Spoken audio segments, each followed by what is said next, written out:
right, welcome to Hoops Tonight here at The Volume. Happy Monday, everybody. Hope all of you guys are having a great start to your weekend. We are going to be reacting to Game 2 of the NBA Finals, doing a deep dive into the film that I watched this morning. You guys know the drill. Before we get started, subscribe to the Hoops Tonight YouTube channel so you don't miss any more of our videos. Follow me on Twitter at _JasonLT so you guys don't miss show announcements. Don't forget about our podcast feed, wherever you get your podcasts under Hoops Tonight. And then keep dropping mailbag questions in the YouTube comments so we can keep hitting them throughout the remainder of the finals and into the summer. And then last but not least, before we get started, I want to talk to you guys about Game Time. Not too late to get out and see an NBA Finals game in person. As fun as it is watching on TV, there's nothing like being at a basketball game with that kind of stakes and that kind of star power. I had a great experience with Game Time earlier this year. I went to McHale Center to watch the Arizona Wildcats play and got a last-minute deal on a great seat. Knew exactly what I was getting myself into.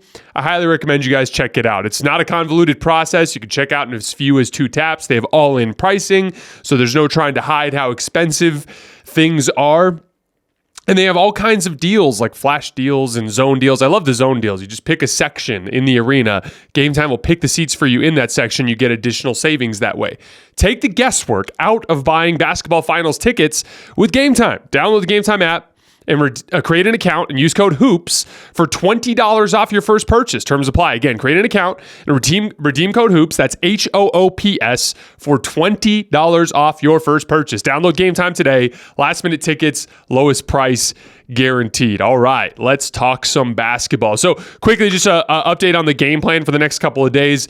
I didn't do film in this particular episode, mainly just because all of the concepts that took place in Game 2 were very similar to the concepts that took place in Game 1, where we went ad nauseum over these specific things. So if you're looking for visual representations of Al Horford being able to switch out onto Luka Doncic, or the problem with Jayson Tatum being at the center position, the hunting of Luka Doncic, hunting Luka is going to be a big part of the show today. Like, I have lots of clips of that in the Game 1 film session. So if you're looking for visual representations, you can see them there. We're going to break it all down, just no film in this particular episode. Later this afternoon, Sam Vecenie from The Athletic, one of the basketball minds that I respect the most in the world right now, someone that's extremely well connected in the league, always makes me a smarter basketball fan. We're having him on the show later this afternoon to break down the NBA Finals. I'm going to be asking him what adjustments Dallas can make, so on and so forth. That's going to be airing tomorrow morning, so Tuesday morning. So today we got our little film session without the film. Then tomorrow we've got Sam Vecenie coming on the show. And then obviously Wednesday we're back with Colin after the final buzzer of Game 3. So a little schedule stuff for you there. All right, before we get into the specifics, I want to kind of go over some of the metrics like I usually do. The data takes a little while to update after the game ends, and so I don't really get to get into that data the night of the show. But the next day, I get to kind of go back and look at some of the numbers. And so I've got a bunch of numbers to share from you guys, not just from last night, but also kind of looking at the series as a whole. And then we'll get into the specific basketball concepts that took place in the game last night. So first of all, jump shooting. Dallas outshot Boston last night. They got 0.81 points per jumper. Not a good shooting night by any means, but Boston shot worse, 0.75 points per jump shot. And I thought they got better quality looks for better shooters too. So that's obviously discouraging if you're Dallas, if you get that type of shooting night from Boston and you lose. Like, if you're contemplating a pathway for Dallas to win this series, it probably involves you winning the game that Boston gets 0.75 points per jump shot, but they did not. And not only that, they were really not in even a position to try to win that game. Boston seemed to control it throughout. Spot up opportunities. Talked a lot about this in Game 1, right? Like, if you engage a help defender and you kick to a person on the perimeter, that is a spot up opportunity. That is a great indicator that you are compromising the defense. You're getting the defense into rotation by pulling a help defender in and making a quality read to a shooter out by the three-point line, right? Well, in Game 1, like we talked about, it was something like 32-16 in favor. I think it was 34-12 in favor of Boston. So, yeah, that's what it was. Boston had 34 spot up opportunities in Game 1. Dallas had 12. In Game 2, Boston had 34 again, and Dallas had only 16. So we're at 68-28 in favor of Boston for spot-up opportunities for the series so far through 2 games. So Boston is getting more than double, 40 additional spot-up opportunities for their role players or stars, whatever you want to call them, on the perimeter, as opposed to Dallas. And they're converting them at a much higher rate, too. In Game 2, Boston converted spot-up possessions at 0.97 points per possession, Dallas at 0.44. That even goes beyond the shooting because, again, if you are standing at the three-point line and a guy closes out at you and you beat him off the dribble and get to some sort of scoop shot in the lane, may not be worth as many points as a 3, but it still is converting a spot-up possession into 2 points. It's effectively amounting to spacing because you're a threat when someone helps off of you. So Boston is compromising the defense more than twice as often as Dallas is. They are converting those at a much higher rate. It is just a complete mismatch in terms of the quality of looks that Boston is getting compared to Dallas in this game. Isolation. We talked a lot about this. We're going to talk about the specifics here in a minute in terms of the geometry of the floor and why it's leaning towards more ISO. But Dallas is not converting in ISO. They had 0.54 points per possession, including passes in Game 1. In isolation, in Game 2, only a little bit better, 0.79 points per possession, including passes. That's just not going to cut it, considering you're not getting the defense in rotation either. Kyrie has run 19 ISOs so far, including passes through 2 games. They've led to just 12 points. That's 0.63 points per possession. He's the main guy that has to improve offensively as they head home to Dallas. Zooming out on the series, on cleaning the glass, half-court offense through 2 games. Points per play, 96 to 87 points per 100 plays in favor of Boston. If you include offensive rebounds, 114 to 101 points per 100 possessions. So Boston just completely dominating in the half court. Rebounds are dead even though. Both teams have grabbed 50% of available rebounds. So there's a bunch of just kind of numbers for you guys to get a feel for some of the specific concepts that I'm talking about. Again, like, you want to always try to tie the eye test to the numbers and vice versa. They can't exist without each other. If you're relying entirely on that and you're not paying attention to the data, you're missing out. If you're paying entirely to the data and you're not paying attention to what's happening on film, you're missing out. We got to try to tie those two concepts together whenever we can. And again, when I'm talking about Dallas struggling to get those skip passes to shooters or clean kick out passes to the corner, you're seeing that manifest in the lack of spot-up opportunities for Dallas. So we're going to talk about 3 major concepts that are kind of playing out in this series. The first is the main issue. This is the number one issue that I think is determining the outcome of this series more than any other concept. Dallas can't contain the basketball. What that means is the guy dribbling with the singular defender in front of him when the defense is loaded up, meaning if the guy's dribbling on the right wing and there's a guy kind of digging down a little bit from the corner and there's a guy digging down a little bit from the wing and there's a guy on the ball, and on the weak side, you've got 2 guys with a foot in the paint kind of stepping in and out to avoid the defensive 3 seconds. They're loaded up, right? From that position, Dallas cannot contain the initial ball handler. Now, a big part of it is matchup hunting, right? Like, they're hunting Luka. They're hunting Daniel Gafford. They're hunting the specific matchups that they can go at. And, you know, we're going to talk about it in a little bit more detail in a minute, but it's a little weird, right? Because Luka is the primary culprit here, and yet he's doing so much for his team on the offensive end of the floor. But Boston just has a really simple entry point. Like, just get Luka onto the basketball, beat him off the dribble. Now, once he gets beat off the dribble, right? Once he gets beat off the dribble, he engages a help defender. Once he engages a help defender, one of these guys on the weak side is wide open. And there's a single defender that's trying to kind of navigate that 2-on-1 on the weak side, right? The kickout pass is made. From there, it's either a wide open catch and shoot 3 or a guy closing out at him. And when a guy's closing out at him, he has an opportunity to beat that guy off of the dribble, right? I told this story in a very short version with Colin Cowherd last night.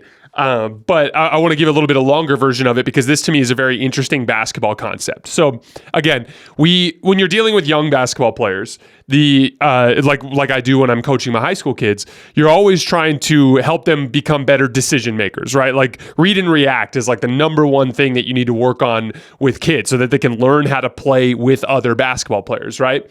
And a simple concept that I use to try to emphasize the value of passing, meaning like emphasize why it's so important for you to, when you're getting into traffic, to notice when there's a guy standing on the wing who's wide open. The reason why you have to throw that pass consistently is because of this concept. What I would do is I'd set the kids up in king of the court, right? And usually we go 5 spots, right? But generally speaking, we start in the corner because that's the most frequent kind of spot up opportunity you'll see, but we'll go from the wing as well, right? And like you'll start in the corner and I'll have the kids start with a defender right up on them, right? So they hand the basketball and they're playing isolation defense. And we'll play king of the court for like 5-10 minutes. And then I'll stop the game and I'll bring everybody in and I'll be like, how often are you guys scoring right now? And they'll be like, not often. Because it'll be like 20, 25 possessions and they'll have like 2 buckets between all of the players. And again, this is the high school level, right? And like at this particular level, the talent isn't as developed as you see at later levels, right? But they're not scoring very often, right? And so then I'll back them away and I'll be like, all right, start underneath the basket, throw the pass, close out. And now they're sprinting out to the perimeter. And if they close out short, the dude's shooting a 3. And the kids can knock down a 3-point shot, right? When they're open, right? If they close out too hard, they can make a move and beat that person off the dribble and make a play. And I'll pause them again after a few minutes. And I'll say, bring it in, guys. And I'll be like, how often have you guys been scoring? And it's like a lot more often. It's like 40 to 50% of the time that they're scoring when the defender is sprinting out at them. And I use that to kind of hammer home a very simple concept. That's why you make that pass. Because none of you are good enough to just consistently beat your man one-on-one when he's engaged and up on you in a set defensive situation consistently. But if you make that pass, you infinitely increase your chances of being able to score the basketball. Now, again, at the NBA level, that gap shrinks, right? The gap between the ability to score against a set defensive player that's loaded up on you versus in a spot-up situation is a smaller gap, but it's still a gap. Like, there's no isolation player in the league that's getting, 1.25, 1.3 points per possession in like, not including passes, just straight like buckets on an island. No one's doing that. But spot-up players at the top of the league do. The good spot-up players, they're at 1.2, 1.3 points per possession, right? In general, if you took all of the league's possessions for spot-ups versus isolations, there's a gap there. And so that's the concept that I'm referring to here. Boston is able to beat that first player off the dribble. From there, everything is closeout basketball. They are playing basketball with a defender sprinting out at them. And these are $30 million players. These are $30 million players that are making these types of decisions with the players sprinting out at them. The second concept that I use from that high school group, we work a couple of different types of setups in King of the Court. So for instance, when I try to get them used to working in tight space, I'll have them work from the top of the key. And the rule is they're not allowed to go outside the lane lines. So they have to try to make an efficient move in a tight space situation. And then when they see an angle, it's not going to be a big angle that you can go swooping around. It's usually a little bit of an angle that you have to shoot through the gap with physicality. And the defender is going to catch your shoulder, and you have to power through that, because if you go too far outside of that, you end up outside of the lane line, and then it's an automatic turnover in this game that I play with the kids, right? So it's like a tight space setting where they're learning how to work when they can't veer off into the other parts of the floor. Why is that important? Because in a real basketball game, you're not playing in a wide open space where half the floor is cleared and there's nobody else there. There is a defender digging down from the wing. So making them stay inside the lane lines is how I demonstrate to them that they can't go too far out to where the help defender would be swiping down at the basketball. That's the second piece of what makes Boston so hard to guard. It's not just advantage basketball. It's advantage basketball in space. They're doing it. It's like if you conceptualize that drill, just imagine if the lane lines were like an extra 3-4 feet further apart. Because that's the advantage of having Derek White in the strong side corner that you can't help off. Of having Drew Holiday, of having Jaylen Brown, Jayson Tatum, all these different guys, Al Horford, Kristaps Porzingis, Sam Hauser, Peyton Pritchard, all 8 of their core rotation players are great shooters. So like as a result, there is just so much, they're operating with an advantage with tons of space to work. And that is what makes them so difficult to beat. Now, what if we're talking about Boston in their roster weakness? What's the one roster weakness they have? They don't have a Luka. They don't have just a transcendently great offensive player. So if you can contain the basketball and you can force them to constantly play against a loaded up defense, some of those players' shortcomings might come to the surface. But the primary problem is Dallas can't contain the basketball. It doesn't matter how good of a defensive player Derrick Jones Jr. is if he's closing out all the time. Because Luka gets switched on to Jayson Tatum or Jaylen Brown, and Tatum or Brown just cleanly beats Luka off the dribble, engages the help defender, gets kicked out, and now Derrick Jones is trying to cover a player when he's at a complete disadvantage, right? And so that is the fundamental basketball concept that is breaking Dallas's defense. They cannot contain that initial drive because they're getting switched with Gafford or Luka, one of their lesser defensive players, out on the perimeter against one of the Jays. One of the Jays is beating that guy off the dribble, driving kick from there. That's the problem. It's not just Luka. Everyone's getting beat. Gafford's getting beat. Kyrie was getting beat. Klebo was getting beat. He was the one who got beat on that late possession that kind of was the dagger. Like, they're getting beat all over the place. And Boston is exposing not the top end of Dallas's perimeter defense. The top end of Dallas's perimeter defense is fine. Derrick Jones Jr. is great. He did an amazing job on Anthony Edwards. PJ Washington has been okay, but he's a capable perimeter defender. It's not about that. It's the depth. It's Boston tests the depth of your perimeter defense. And Dallas does not have depth of perimeter defense, and that is how they're getting exposed in this particular situation. I don't know how they fix that issue. There's not really a schematic thing that they can do. They just simply have to do a better job. Luka, on those possessions with Jaylen Brown and Jayson Tatum, has to find a way to keep Jayson Tatum and Jaylen Brown from engaging help defenders. And that's difficult. If I asked you guys, how is it that you can prevent... like if I asked you guys just straight up, like, do you think over the next 5 games, which Dallas has to win 4, Dallas has to win 4 of the next 5, do you think Luka is just going to contain all these guys on the dribble at some point? It's hard to imagine.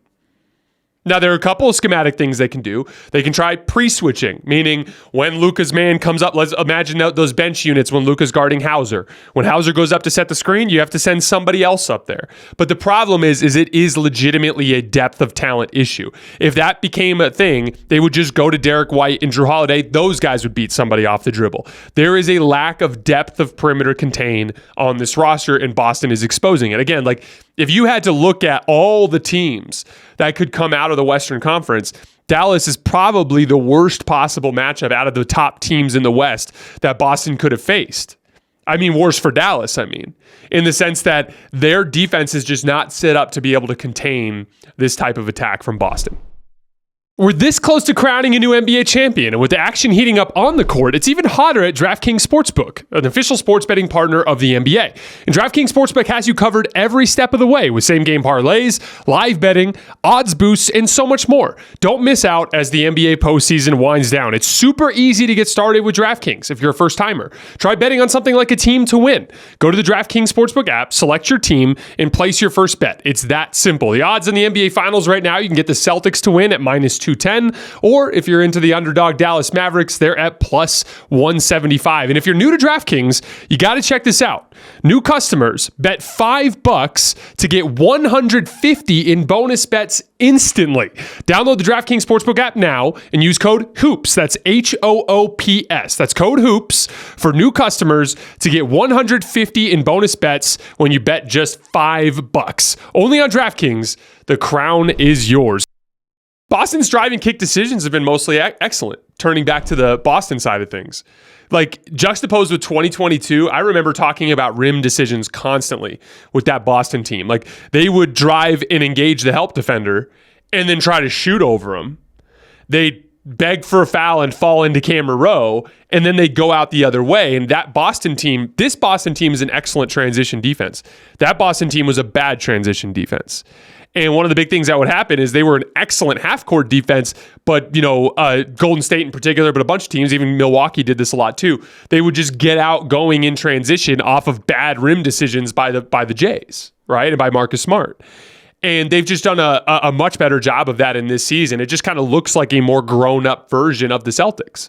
They've generated 36 wide-open threes so far through 2 games of the series. That's 18 per game. That's an outstanding number. Drew Holiday's been doing some really interesting stuff in spacing as a cutter. He had 6 points again in this game just on cuts. He had 2 of them out of the dunker spot where like he just staying kind of just outside the block and catch and then drop step and go reverse on the opposite side of the basket, even in traffic, even against bigger players. By the way, Drew Holiday was amazing last night. He had 26 points without a single bucket in ISO, pick and roll, or in the post. Every single one of his 26 points was in the flow of the offense. Transition, screening and popping or rolling out of the dunker spot. He had a cut off of the weak side wing on a Tatum double team in the post in the second half. On the offensive glass, just got to the foul line just by sprinting in to crash the offensive glass. Like it was such a beautiful example of like a superstar role player game. Like he just did everything without having to co-opt the offense and still led the team in scoring with 26 points. It was just an unbelievable night from Drew Holiday. But yeah, they're doing a really solid job of making the right decisions. Like there was an interesting quote from Joe Mazzulla after the game last night. It was not after the game, it was during the game. It was one of the like kind of video clips of him in the huddle during a timeout. And he talked about how they can't be going fast before they've manipulated the spacing. And to make that simple, it's like when they get up the floor and they have a tendency to trust their talent too much and they just quickly look to attack, it limits their success. But when they're deliberate, when they get up the floor, they get a favorable matchup, take the time to get Luka on an island, then set everything up so that you have your shooters in the places where they're most comfortable and then look to go. Like you'll see that. Like you'll see there was I want to say it was a Derek Lively switch. And Tatum actually missed a pull-up 3 on this one. But you can see them, like they get the switch they want, and then Tatum kind of slides further over to the wing, and he does that so that you can't have as much nail help from the opposite wing, right? And he'll push the shooter deeper down into the corner. Like they'll take their time to get their spacing set and then go to work. And then from there, it's just about it's about being deliberate in that execution, which dramatically increases your shot value. Especially for a team like this that's leaning a lot on like the aggregate. They're leaning on the possession battle. They're leaning on the math, right? And so by taking the time to be deliberate with that spacing, it's gone a long way towards raising the ceiling of their offense. And then Tatum and Brown, just, aside from the occasional bad pull-up jumper that Tatum's taking, and again, like it's a very up and down postseason from him. He's doing all these things incredibly well, but then his shot selection and his jump shooting has just been atrocious, right? And struggled finishing at the rim last night too. But aside from the occasional bad pull-up jumper that Tatum's taking, like both him and Jaylen Brown have been doing a masterful job of just getting the defense in rotation, which is their job. Their job is just to engage the help defender. From there, that's where Drew Holiday, Derek White, all these guys, that's where their value comes to the surface. You've got to get them those advantage situations, and the Jays are doing their job. So I want to move over to Dallas on the offensive end, because this is the second major topic that I want to hit. Or the third, I should say. The second was Boston's decision-making. Dallas just doesn't have many options to counter Boston's defensive game plan. Joe Mazzulla has quite literally put together a scheme that is perfectly designed to slow down this Mavericks team. I talked a lot in the series preview, if you guys remember, about tilting Dallas's offense towards their lowest value shots, which are above the break threes for Derek Jones Jr., PJ Washington, and Maxi Kleber, right? That's if you're going to beat Dallas, that's what you have to do. And Mazzulla's done a great job of that. We've talked a lot about Tatum on the center. I'm not going to get too much further into that, but Tatum on the center makes it so that if you want to attack Porzingis and Horford, you have to use Derek Jones or you have to use PJ Washington. If they attack Horford switching onto Luka and doing an amazing job on an island guarding Luka. If it's Porzingis, they mixed in a lot of blitzing last night, but like when they're blitzing with Porzingis, Derek Jones Jr. and PJ Washington, whoever it is usually is Derek Jones, is popping above the break. and he can't make it. Now, they did get a couple lobs last night for Derek Jones off of plays where he rolled to the rim, but it was on plays where Tatum got a little distracted on his backside defense and he just wasn't in the right spot. But that's something I think Boston can take away too. But when Derek Jones is in the screening action, he's popping above the break where he's a bad shooter, and Luka is trying to navigate that situation with Tatum parked right underneath the basket. So putting Tatum on the center has butchered the 4-out, 1-in spacing. The entire point of the 4-out spacing is you've got shooters in the corners, shooter on the opposite wing, Lively comes up and sets, you both roll into, you drive and roll into open space underneath the basket. So the screen defender is backpedaling. How many times do we see Gobert backpedaling as Gafford is dunking on his head because he's on a running start coming downhill and Luka's throwing him the basketball, right? By putting Tatum on the center, it fucks all that up because now you've got shooters in the corners, but instead of Lively coming up to set the screen, he's standing down in the dunker spot. And the guy that's above the break is now setting the screen. And now you're either both rolling downhill into all that mess because Lively and Tatum are down there, or he's having to pop back out above the break where he's not a very good shooter, right? So that's the first single adjustment that's done the most damage to Dallas's offense. But they're doing it with help too. There were a couple possessions last night, usually transition cross matches. This is where we're seeing it happen the most. But transition cross matches where Porzingis or Horford will end up on the center, right? Transition cross match just means everyone's pushing up the floor with pace and you're just grabbing the closest player, right? Like transition defense principles are very different. You just grab the nearest player. Well, you get the basket first, then the ball, then the nearest player, right? So like you get these cross matches. In those situations, then you like Luka is looking to attack and they're just sagging way off of the wing. Like there was a play that I clipped an example of and put on Twitter this morning where Luka is running a ball screen on the right wing and attacking Porzingis, but on the play, here comes Derek White just basically ignoring PJ Washington on the left wing and guarding the action 3-on-2. Now, Luka made the kickout pass, and PJ Washington actually drove on Derek White and made a nice little contested floater in the lane, but it wasn't a great look. That's the main, again, everything is tilted either through Tatum on the center or through their help side defense to try to end with the ball in PJ Washington or Derek Jones or Josh Green or Maxi Kleba standing out 25 feet from the basket where they're mediocre shooters and mediocre closeout attackers. That is what's making all of this work. Even with the post-up stuff. Like, I talked about a bunch of adjustments for Dallas after game one. They really didn't do any of them. Like, they didn't run Ram screens. The one thing they did do is Luka did look to attack the guards more. Remember, I talked about that after game one. Like, rather than attacking Horford, go after Derek White and Drew Holiday. And he did. And they scored a lot more in the post in this game than they did in game one. But even in those situations, they're digging down to try to have the possession end with one of those mediocre players catching out above the break. So it's a really brilliant game plan from Joe Mazzulla that has tilted Dallas's offense towards their lowest value plays.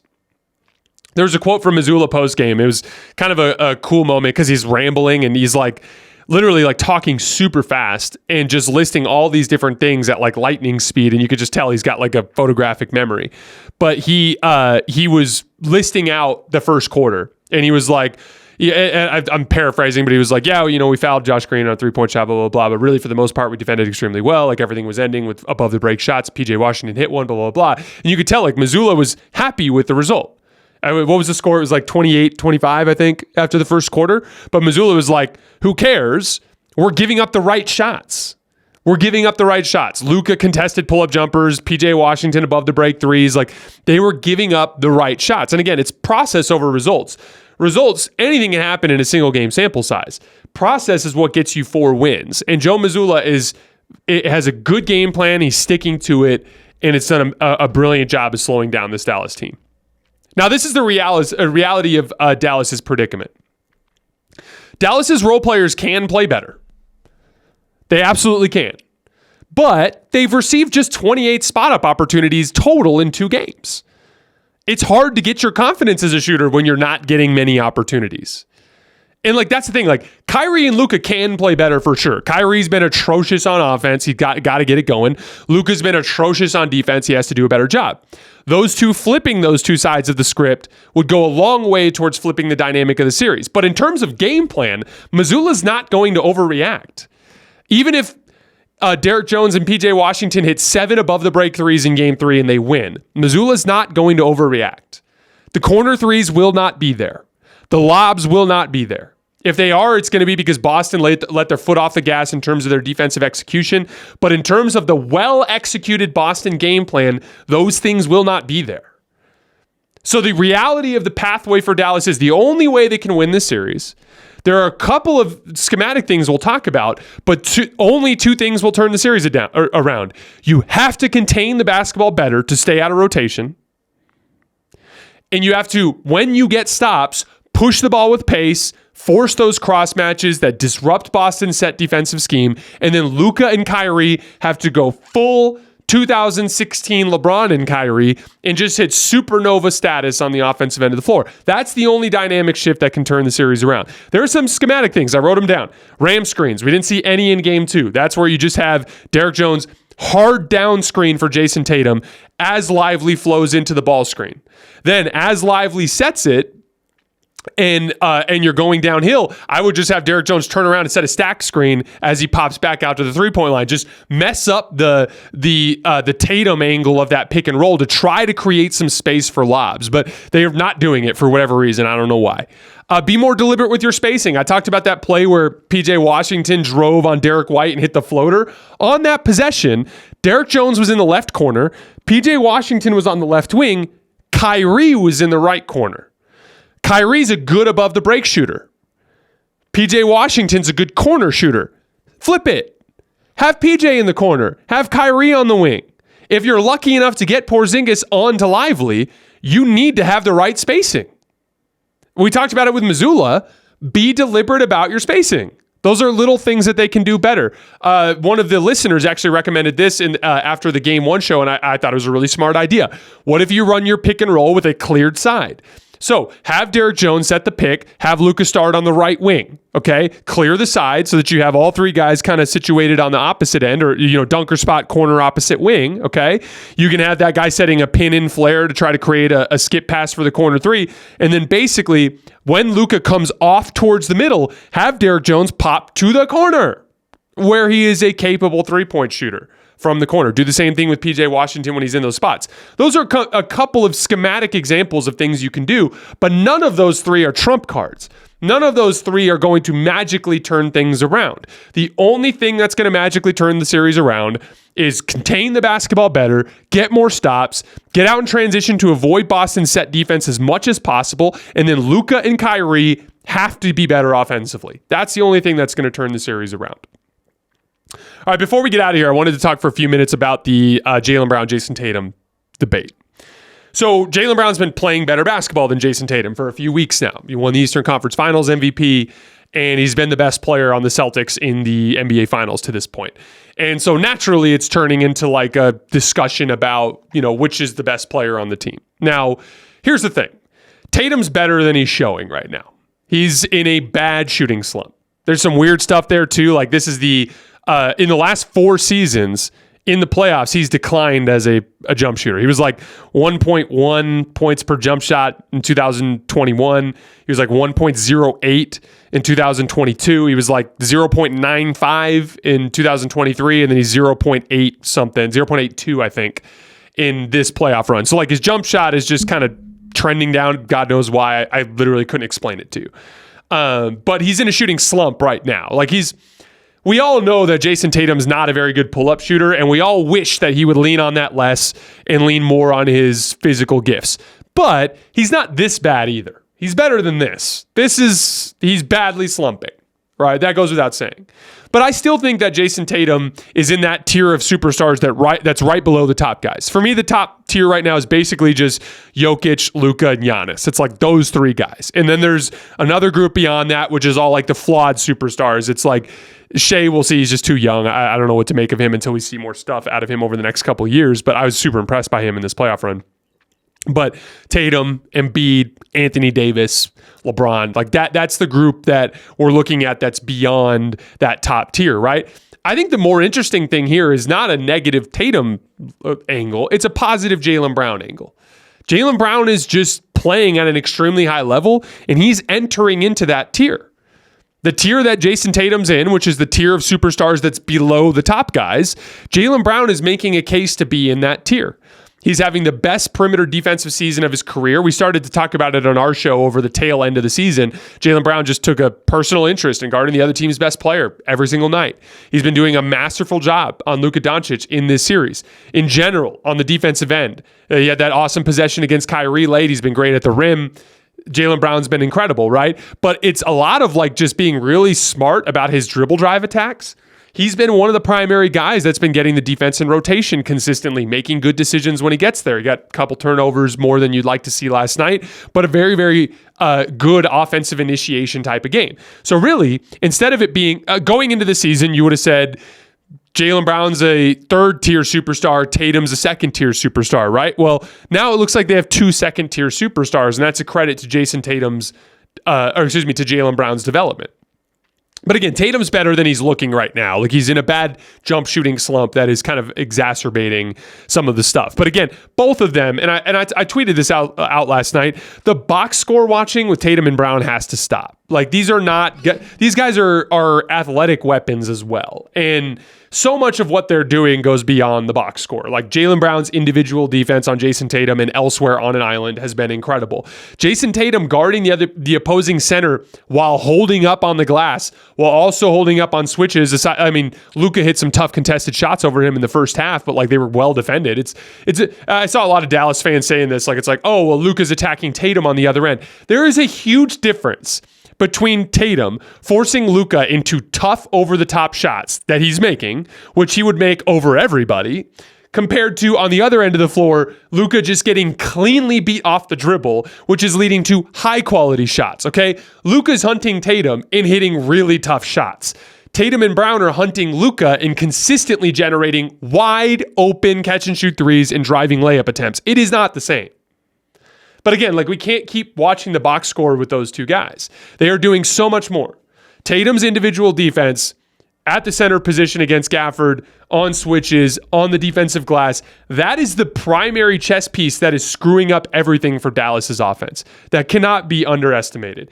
Jayson Tatum has been one of the guys, like Jaylen Brown, that's consistently getting the defense in rotation so they can play drive and kick. So like, again, stop looking at the box score. Both of those guys are hooping. Do I think they're on the same level as Luka? No. I mean, both of them are being asked to fill relatively small roles that they're both probably a bit overqualified for, but they're excelling as a result. And that's a credit to Brad Stevens. I said this with Colin last night. Like, Brad Stevens knows that Jayson Tatum and Jaylen Brown are both not as good as the top guys. He knows that they're both pretty flawed. And so at the expense of future flexibility, he's gone all in on this group because he knows they need a lot of support with talent. And he's probably going to get a trophy as a result. So it was clearly the right thing to do. But again, like I don't think this Jaylen Brown, Jayson Tatum thing is like a negative Tatum thing. Jaylen Brown's getting a lot better, and Tatum's just in a shooting slump. And it's making the gap between the two look different than it did going into the season. And look, here's the deal. If you're a Celtics fan, let's say Jaylen Brown is as good as Tatum now. That ain't a bad thing. That's not a bad thing. That's a really good thing for the future of that basketball team. All right, guys, that is all I have for today. As I said, I'm going to be recording with Sam Vecini here later this afternoon. That'll be up tomorrow morning. So we'll have that. And then I will see you guys also with Colin live after the final buzzer of Game 3 on Wednesday.